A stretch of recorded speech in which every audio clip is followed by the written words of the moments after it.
Ambassador, should we be on alert? Should we be scared? Should we be confident, bold?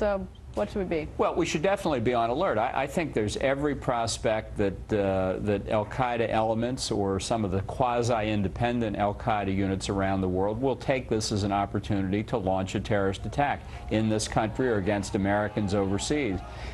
Hopefully we'll be able to detect and defeat it, but I think we'd be foolish not to be preparing for it.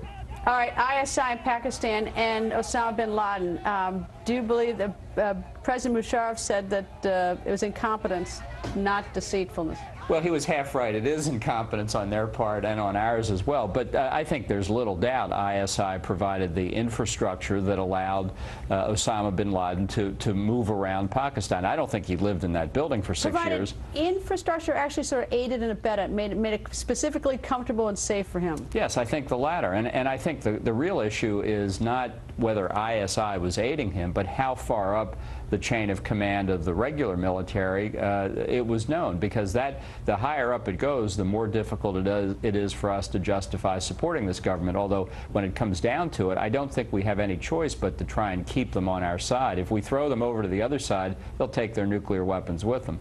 What's their incentive? What would be their incentive to protect him? Well, for many of the ISI leaders, this is part of their ideology too. They are radical jihadists. That's our big problem in Pakistan. The military is infiltrated with people like that. President Musharraf, who you just had on, was an ally of ours, but he lives in a difficult world. This is a lesser of two evils kind of environment that we face in Pakistan. The problem for people like Musharraf is when they appease the radicals, they're setting the stage for their own destruction. That's the point we need to impress on them. All right, I asked him about the Haqqani network, which is a Taliban network.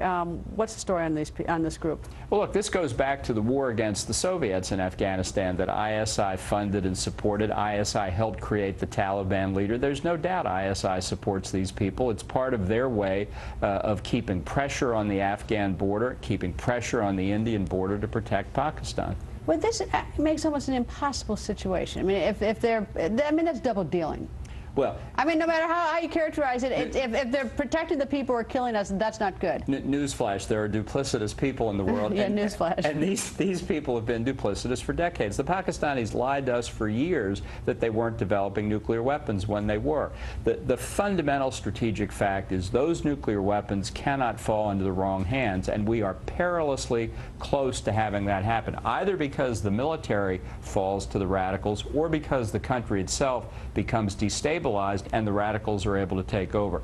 What we've got to do is keep our eyes on the prize, and the prize is safeguarding those nuclear weapons. Can we possibly win in Afghanistan, win the war on terror, if we don't have success in Pakistan? No, it's a two-sided... Then now we're cooked. Well, it's a struggle that doesn't look encouraging as time goes on, but what are you going to do, give up? No, I'm not saying we give up, but the importance of, I guess, Pakistan can't be understated. I think Pakistan is more important than Afghanistan. I think those nuclear weapons are a real tipping point if we lose control of them. Ambassador, thank you, sir. Thank you.